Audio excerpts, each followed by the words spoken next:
llegara otra vez a brincar, bueno, es que está muy fácil, ¿no? Del COVID. No, que llegara un asteroide extraterrestre, que viniera, no sé, de algún planeta lejano y trajera en su interior bacterias capaces, virus capaces de producir o de convertir a la gente en zombie y cayera en nuestro planeta, pues mucha gente se empezaría a convertir en zombie seguramente, porque pues es una molécula que no existe, que no están relacionadas o que no la ha visto nunca el sistema inmune. Pero va a haber alguien, seguramente va a haber alguien, que su sistema inmune va a reconocer a ese antígeno y lo va a presentar en complejo mayor de esto. No sé, a lo mejor yo o algunos de ustedes, pero esa persona se va a salvar de volverse zombie. Y todos los demás, pues, se volverán zombies. Entonces, ahí la importancia de la gran variedad que tiene, o especificidad tan amplia que tiene el complejo mayor de esto para presentar antígenos. Tiene una sola hendidura de unión y va a ligar solo un péptido a la vez, ¿ok? Pero obviamente pueden ser péptidos diferentes del mismo antígeno. Es decir, pudiera ser el mismo COVID, el a la célula, y el proteosoma va a partir al COVID en muchos pedazos. Y a lo mejor unos pedazos son de la proteína spike, pero otras son del core y otras son a lo mejor de otra cosa, lo que ustedes quieran. A final de cuentas, van a activar al CD8 y el CD8, ¡pum!, le va a dar en su Mauser a la célula. Por eso la importancia de los CD8 de memoria en la respuesta inmune contra virus. Y COVID es un virus. De ahí que volvemos a insistir. Si bien es cierto, los anticuerpos pues, son importantes porque nos dan una idea, no es lo más importante en respuesta contra COVID. En respuesta contra COVID, por mucho es el CD8. Y los péptidos ligados van a compartir algunas características estructurales, evidentemente, con la hendidura, porque, y sobre todo de cargas de tracción, porque si no, pues no se pega. Los complejos mayores de histocompatibilidad, al igual que todas las proteínas en nuestro organismo, y esto seguramente lo vieron cuando vieron la célula en preparatoria y luego cuando volvieron a ver histología en la UDS en primer año, pues todos los moléculas se ensamblan en el retículo endoplásmico rugoso, es el lugar de ensamblaje de todas las proteínas. Entonces los complejos mayores de histocompatibilidad no son excepción, ahí es donde se una vez que están ensamblados, entonces ya tienen la capacidad de pegarse a lo que serían los antígenos. Esta unión es una interacción química que se llama saturable con desprendimiento lento, que quiere decir que una vez que se pega tarda mucho en despegarse porque necesita tiempo que lo que es el receptor del leucocito pues lo reconozca, y luego ya habíamos dicho inclusive en la sinapsis inmunológica algunas integrinas de estabilización para dar tiempo a que la fosforilasa LSK esté fosforilando a los complejos tetramoleculares y se dé la reacción. Entonces, como eso lleva tiempo, por eso es una interacción saturable con desprendimiento lento. Con muy poquitos complejos mayores de histocompatibilidad es suficiente para que se active el leucocito. Y el linfocito, ya sabes que tiene que tener la señal coactivadora. CD28, el linfocito, y B7, la presentadora anti. El complejo mayor de histocompatibilidad no va a discriminar entre antígenos propios y extraños. Él presenta el péptido que se le dé. ¿Okay? Lo va a presentar en la superficie, sea una proteína propia o sea una proteína extraña. Vamos a ver el procesamiento antigénico del complejo mayor de histocompatibilidad tipo 1. No se angustien. Primero lo vamos a ver en inglés, luego lo vamos a explicar otra vez en español para que quede claro. Para decir así como una cosa de repente medio extravagante y compleja, pero la verdad es que si lo vemos bien no es tan así. Termina siendo procesamiento antigénico.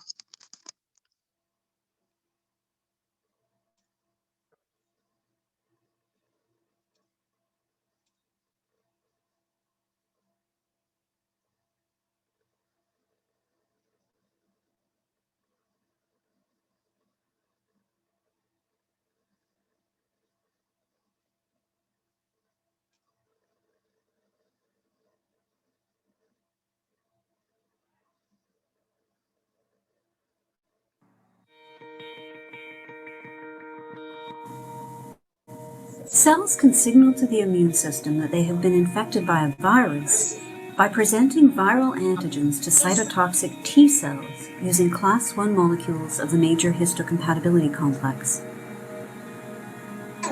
This animation will explore the assembly of class 1 molecules, an essential part of host defense against viral infection. Following infection, a virus takes advantage of the host's cellular machinery to create proteins required for its propagation.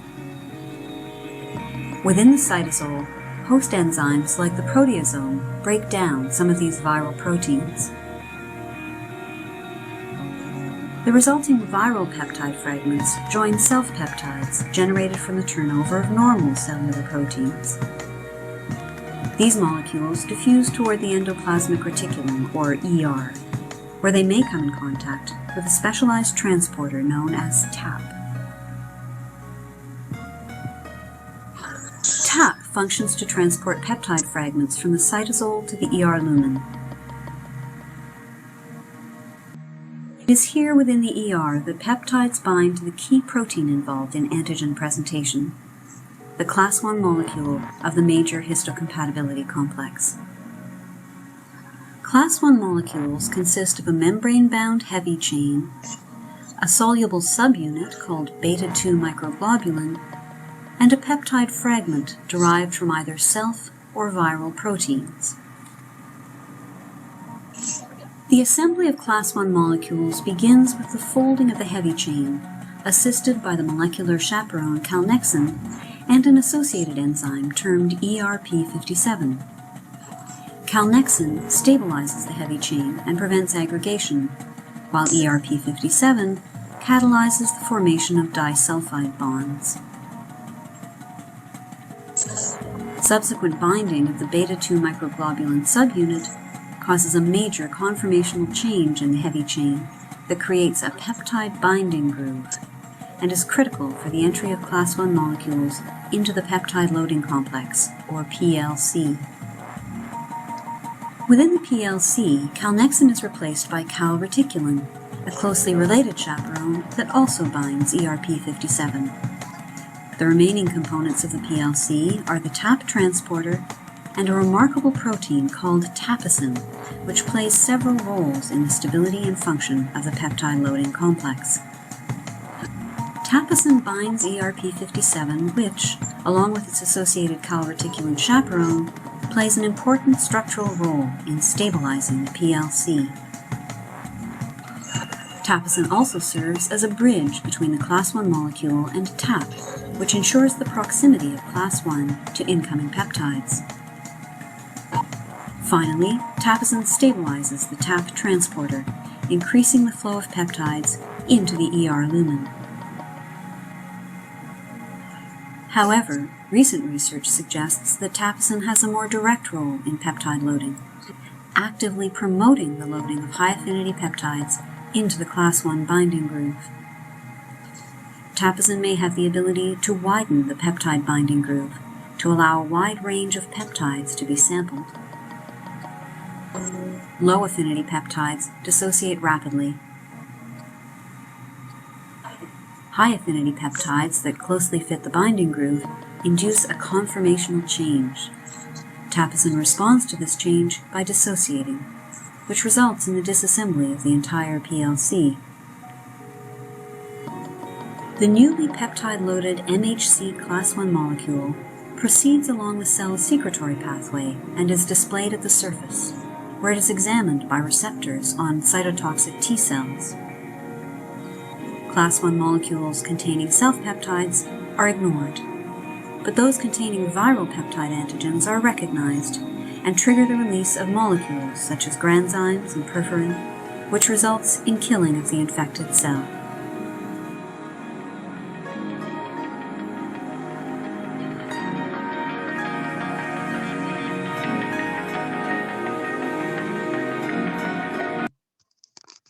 Muy bien. Bueno, entonces, fácil, ¿no? Vamos a regresarnos al video hasta... Y vamos a ver entonces, paso por paso, qué es lo que está sucediendo aquí en esta situación. Aquí lo que estamos viendo es una célula citotóxica, un CD8, y aquí estamos viendo el complejo mayor de histocompatibilidad. Entonces, esta célula se va a infectar. Aquí vemos un virus, el que ustedes quieran, a lo mejor pues, puede ser, en este caso, lo que sería el COVID-19. Entra el COVID-19 al citosol. ¿Qué es lo que va a ocurrir? Que pues empieza a leer su proteína en los ribosomas, ya sabemos que lo aprovecha, y empieza a generar proteínas. Esas proteínas se liberan al citoplasma. Algunas, antes de que se salga el virus, que pueda empezar a generar esa reproducción, es eliminada por los proteosomas. Los proteosomas pueden encontrar partículas virales y romperlas. Y las rompen en partículas ¿de qué tamaño? Efectivamente, de 8 a 10 aminoácidos. Entonces, estas partículas de 8 a 10 aminoácidos de tamaño, que van incluidas unos péptidos propios y otras proteínas virales que el proteosoma encontró, porque acuérdense que cualquier proteína que anda en el citoplasma se ubiquitiniza, y una vez ubiquitinizada el proteosoma la reconoce y la rompe. Bueno, aquí tenemos la proteína de 8 a 10 aminoácidos. Van a tener que llegar eventualmente, ¿verdad? Por fuerzas de atracción a lo que es la proteína TAP del retículo endoplásmico rugoso. Esa proteína TAP del retículo endoplásmico rugoso transporta proteínas del exterior al interior, pero solamente tiene una restricción. Solamente caben proteínas de 8 a 10 aminoácidos. Se fijan, ahora todo cuadra, porque si no fueran de ese tamaño no pudieran entrar. Pero como sí son de ese tamaño, cuando sean atraídas al retículo endoplásmico rugoso, entonces la proteína TAP, si es de un tamaño de 8 a 10 aminoácidos, le va a permitir a la partícula pasar al interior. En el interior del retículo endoplásmico rugoso, ahora pasamos adentro del retículo endoplásmico rugoso, ahí vamos junto con la partícula viral del COVID, vamos a encontrar allá a lo lejos, ¡tarán!, así como que se prende la luz, los complejos mayores de histocompatibilidad, tipo 1. Los complejos mayores de histocompatibilidad tipo 1 y los de tipo 2, por cierto, están ahí ya ensamblados. Algunos ensamblándose y otros ensamblados. Recuerden que el retículo endoplásmico rugoso es la fábrica de ensamblaje, pero algunos ya están ensamblados. Ese que vemos allá a lo lejos, pues ya está ensamblado. Es complejo mayor de histocompatibilidad tipo 1. Y está esperando, evidentemente, para poder que un péptido se le pegue. ¿Cómo va a ocurrir esta situación de que un péptido se pegue aquí a nuestra molécula del complejo mayor de histocompatibilidad? Bueno, para que eso ocurra, pues acuérdense que está formado por una cadena pesada y la beta-2 microglobulina. La cadena pesada tiene un dominio alfa-1 y alfa-2, que es lo que hace la unión al péptido. Se requiere para su unión estas otras proteínas que se conocen como chaperonas. ¿Okay? Una chaperona, pues un chaperón es aquel que acompaña, ¿no? No, pues que quiero salir con su hija al cine. Bueno, sí, pero se llevan a la hermanita. Ahora no, porque pues hay COVID, así que ahora ni al cine pueden ir. Pero antes de la era apocalíptica, pues sí, podían ir al cine.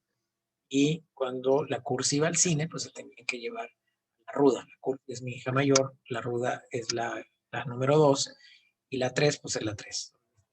Entonces, cuando la Cursi andaba de novia y quería ir al cine, pues tenía que llevar a la Ruda, la cual pues era muy chistoso porque tenían que comprarle palomitas. Y old fashion totalmente, pero pues muy seguro también. Actualmente ya no, porque pues, ya la Cursi tiene 20 y tantos y pues ya es rebelde. Pero ocurrirá lo mismo, ¿verdad? Con la Ruda, pues tendrá que llevar a la 3 al cine si quiere ir con el novio. Y pues la 3 es muy comelona y bueno, en fin, como sea.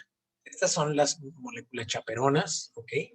Y estas moléculas acompañan al complejo mayor de histocompatibilidad para ayudarle a que se le pegue el antígeno. ¿Cómo es que hacen eso? Pues es lo que vamos a ver a continuación. Tienen nombres extraños, no importa. Nexina se llama una. Otra se llama RP57. Luego está una que se llama Tapsina y luego hay otra, en fin, tienen nombres raros. No importa, todas son conocidas como moléculas chaperonas y tienen funciones. Entonces, tenemos la beta 2 microglobulina. Esta, decíamos la beta 2 microglobulina, que es una proteína meramente estructural. No tiene relación como tal directamente con el área de unión al péptido, pero sí tiene una función importante. Cuando se pega a la cadena alfa del complejo mayor de histocompatibilidad tipo 1, al momento de pegarse, eso hace como que la hendidura se abra más y le permite entonces que en ese momento abra como el taco y pueda pegarse ahí un cambio importante. Y aquí está abierta ya la hendidura gracias a que se pegó la beta 2 microglobulina. Seguimos con la calexina y el RP50 y otra proteína por allá que es la tapsina. La calreticulina es otra también, se va a pegar junto con el RP57 y lo que le van a hacer es como una casita. Me dan de cuenta como que le hacen como si estuvieran formando el aro de básquetbol por donde debe de caer el antígeno. Esa, la calreticulina y el RP57 le hacen casita, por así decirlo, al complejo mayor de histocompatibilidad tipo 1.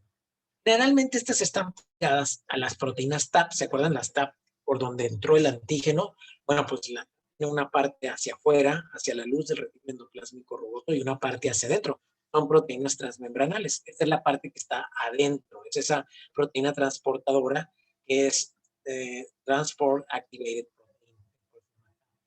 Entonces, por aquí es donde va a salir a través de la TAP los antígenos, ¿ok? Que van a entrar. La TAP se pega a la tapapsina. La tapapsina tiene la función, la tapsina tiene la función de, por así decirlo, junto con el RP57 y la calreticulina, dirigir a los antígenos que van a salir de la TAP, ¿verdad? De la proteína TAP, para que vayan y caigan como una canasta de básquetbol en la hendidura de la molécula del complejo mayor de histocompatibilidad. Tenemos a la TAP, que es por donde va a entrar el antígeno, que mide de 8 a 10 aminoácidos de largo, y por aquí va a entrar el antígeno, ahí va. Y entonces, estas otras proteínas, como la tapsina, la calreticulina y la RP57, hacen como una casita para que el péptido llegue ahí.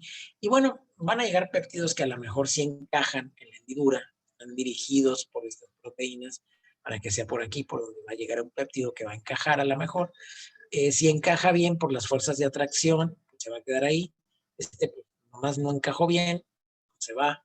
Y cuando llegue uno que encaja bien, en ese momento va a sufrirse un cambio conformacional por parte del complejo mayor de histocompatibilidad y ya, se va a quedar con ese antígeno listo para irlo a presentar al exterior. Entonces, en ese momento las chaperonas se separan, están libre al complejo mayor de histocompatibilidad y se le va a poner una vesícula en el aparato de Golgi y posteriormente va a expresarse en la superficie de la célula. Lo expresa la célula como diciendo, mira CD8 lo que tengo, el CD8 lo reconoce, y si lo reconoce como algo propio no pasa nada, pero si lo reconoce como una partícula viral, entonces le manda sus gránulos de perforina y granzima y mata la célula. Imagínense todo lo que hizo la célula para poder ser eliminada por el CD8. Pues yo les decía, aguas con lo que la célula le presenta al CD8, porque el CD8 es un asesino. Es peligroso andar presentando algunas de las células que tuviéramos que hacer un resumen de esto que les acabo yo de decir.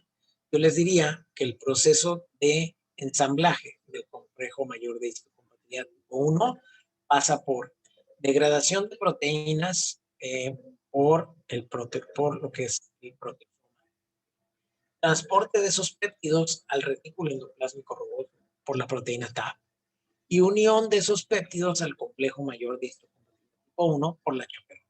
Podríamos haber visto esta gráfica y nos ahorrábamos la hora y media hoy, pero se hubieran perdido los grandes detalles de la unión. Y luego en los detalles es donde está el diablo, ya saben. ¿Sí? Entonces, creo que la mayor parte de los antígenos que presentan el complejo mayor de histocompatibilidad tipo 1, recuerden, son de la misma célula, pero pueden ser a veces residuos de virus, como el COVID, que entró a la célula y de volada aprovechó el ribosoma para empezarse a replicar.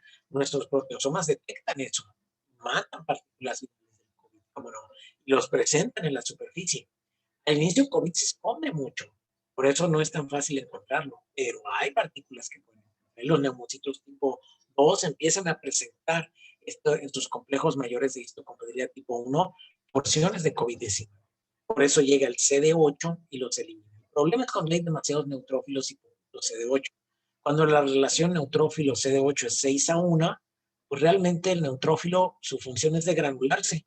Entonces llega y ¡pum! Se degranula y empieza a ser un batidero que termina con una hiperinflamación a nivel de lo que es el capilar del alveolo.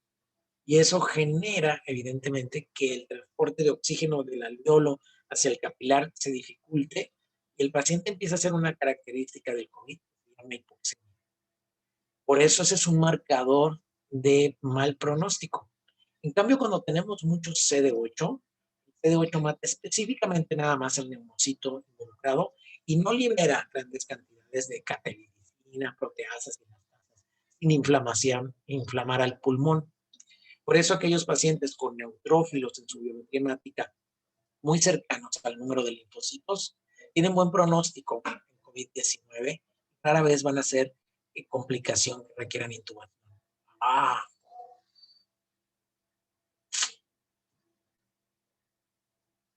Una fuerza liberada en su interior.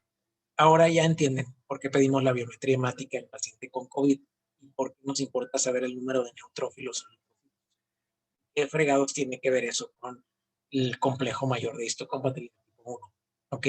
Entonces eso es importante. Es importante el complejo mayor de histocompatibilidad tipo 1 porque es lo que puede hacer que esa célula sea eliminada rápidamente y que se contenga la infección, no siga avanzando.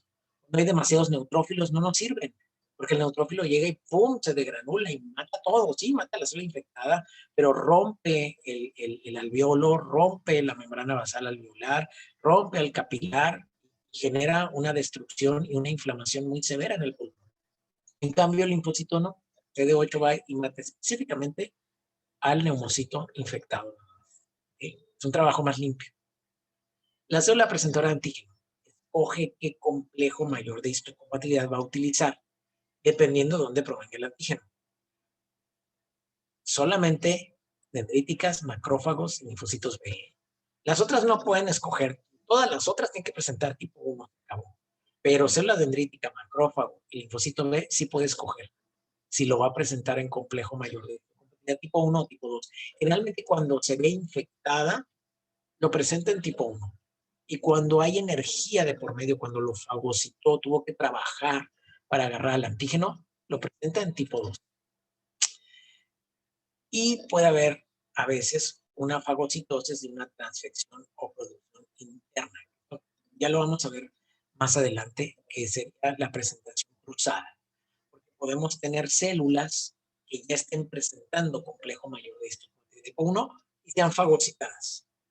Entonces ahí el complejo mayor de histocompatibilidad o el macrófago puede presentar complejos mayores de histocompatibilidad tipo 1 por los virus que se van a salir de esa célula y lo van a infectar a su vez a él, y complejos mayores de histocompatibilidad tipo 2 también por los virus que se fagocitó al hacer el esfuerzo. Ya veremos cómo sucede.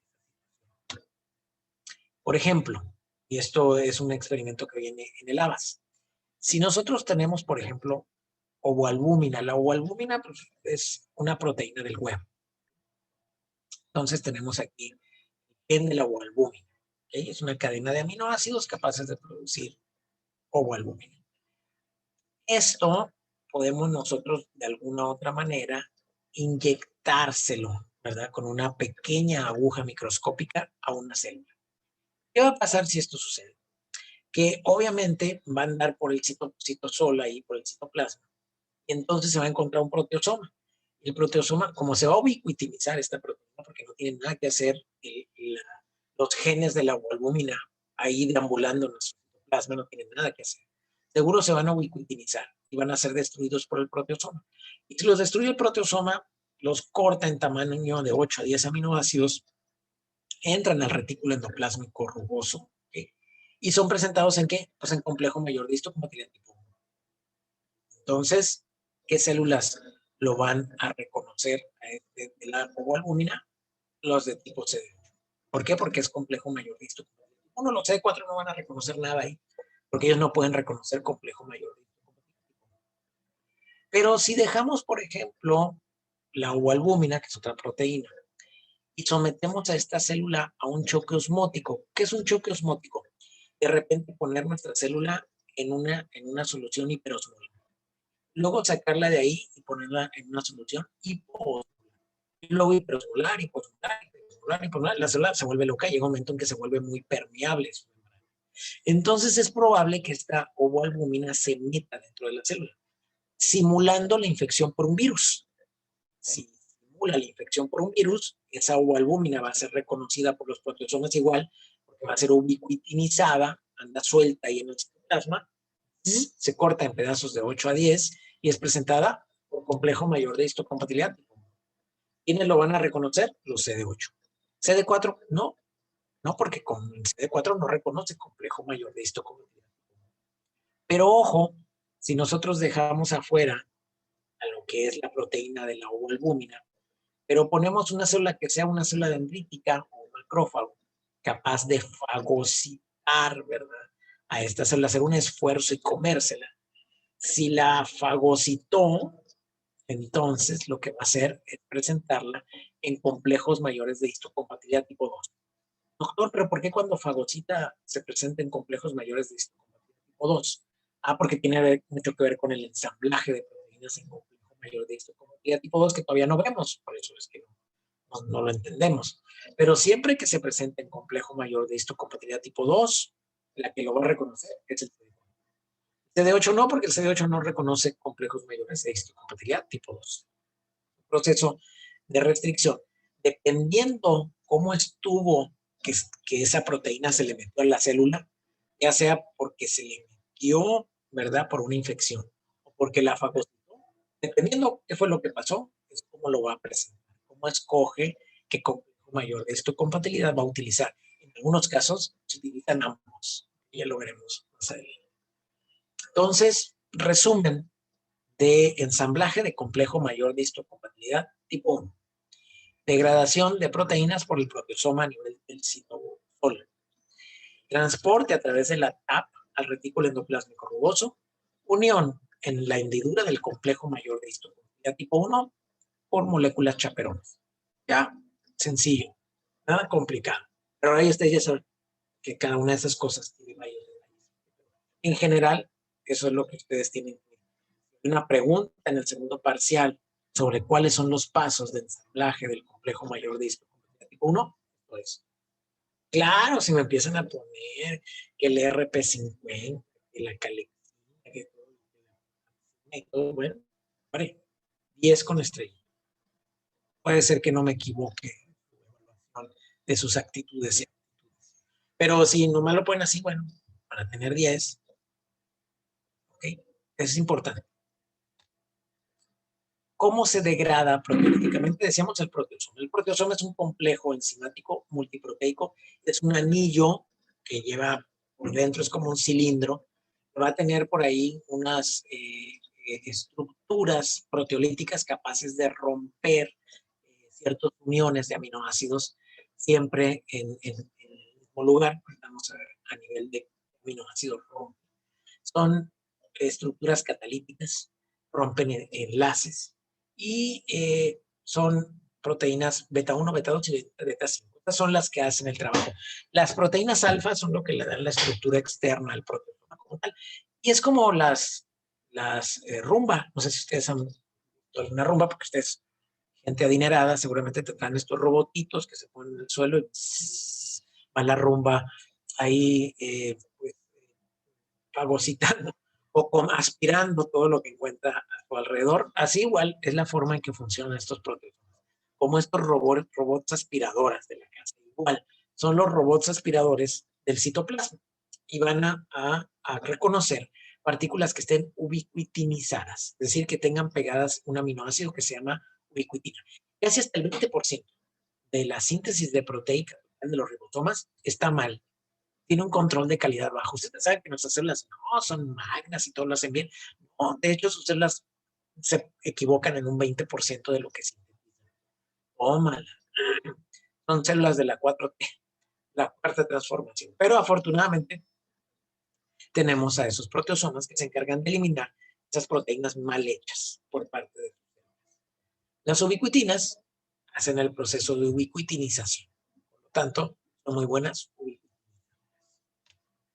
El interferón gamma lo que hace específicamente, porque si yo les preguntara, ¿cómo es que el interferón favorece la respuesta de tipo 1? Bueno, pues, si fuera una pregunta para el Unizón, me pondrían, no, pues es que el interferón favorece el estallido respiratorio y favorece que se presenten complejos mayores de histopatía tipo 1. Sí, pero ¿cómo? Ya si fuera la VM, diría, no, pues es que el interferón gamma genera un factor de transcripción a nivel del núcleo que favorece que se expresen los complejos mayores de histopatía tipo 1. Sí, pero ¿cómo?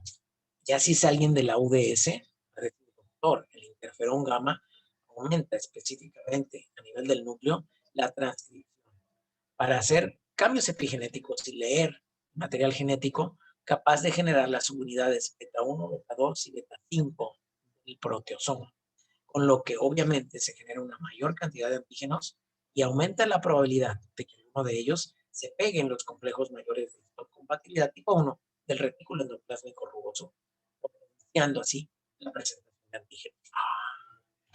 Tú saliste de la UDS, no eres de la UNI ni de la UVM. Muy bien, entonces esa proteína, acuérdense, la TAP, nada más le caben aminoácidos de 8 a 10. Y gracias a Dios es el tamaño en el que los corta el proteína. Entonces, ya una vez que entra el antígeno, se pega, ya saben, alfa y beta, bueno, al alfa, porque la beta 2 microglobulina es nada más para jalar la hendidura. Depende de que le hagan esa como ruedita de canasta de básquetbol, la calculina. Y aquí está el resumen en su abas. Ahí está, entró el virus. Entonces, si ese virus entró, en ese momento el virus empieza a replicar. Alguna de estas réplicas virales se ubiquitiniza, es reconocido por nuestro organismo con una proteína que no tiene nada que hacer ahí. El proteosoma reconoce la ubiquitina, lo parte en secuencias de aminoácidos de 8 a 10, los cuales caben por la TAP. Después, por las proteínas chaperonas, se pegan al complejo. Después pasa al aparato de Golgi, se le pega en la vesícula y se expresa en el exterior, siendo reconocido por el CD8, que cuando reconoce el antígeno va la primera señal, y luego por una señal coestimuladora de B7 y CD28, el CD8 mata la célula. O sea, realmente para eso es, todo este rollo es para que el CD8 pueda reconocer a la célula que va a matar. ¿Por qué? Porque resumen, vamos a ver una célula infectada, el núcleo, y hasta el virus que ya entró al núcleo, COVID-19 que también entra al núcleo, pero casi toda su fase importante la maneja en el ribosoma, pero bueno, finalmente está el núcleo y va a entrar al ribosoma a leerse ahí COVID, ¿verdad? Mucho. El COVID, ya saben, pues, no hay nada que lo detenga, pues se sale hacia afuera y otras células. Pero si anda en el citoplasma, queda algo de tiempo ahí, hay grandes posibilidades que se ubiquitinice, porque estos aminoácidos, las ubiquitinas andan ahí en el citoplasma, nomás esperando encontrar una proteína que no venga al caso ahí para ubiquitinizar. Entonces ya, si lo ubiquitiniza, esa es como una especie de señal para el proteosoma que le dice, oh, esa proteína no tiene nada que hacer ahí, entonces la puedo destruir. Fíjense cómo a través de la ubiquitina se reconoce por parte del proteosoma y pedacitos de 8 a 10 aminoácidos. Pedacitos de 8 a 10 aminoácidos pueden ser transportados hacia dentro del retículo endoplásmico rugoso por una proteína que se llama TAP. La proteína TAP, entonces, se mete aquí, se mete dentro del retículo endoplásmico rugoso, ya están aquí adentro ensamblados complejos mayores de tipo 1 y de tipo 12. Y aquí yo les adelanto una pregunta. ¿Por qué estos, si son chiquitos, los complejos de tipo 2 le pueden caber hasta de 30 aminoácidos? ¿Por qué estos nada más se pegan en el complejo mayor de histocompatibilidad tipo 1 y no se pegan en los de tipo 2 que también están aquí adentro? Esa es una pregunta para mañana. Creo que les voy a preguntar mañana. Es que me expliquen eso. Entonces aquí miren, entró la proteína de 8 a 10 aminoácidos y ¡pum! Se pega complejo mayor de histocompatibilidad tipo 1. Ya se ensambló, esa es la proteína que se va a presentar.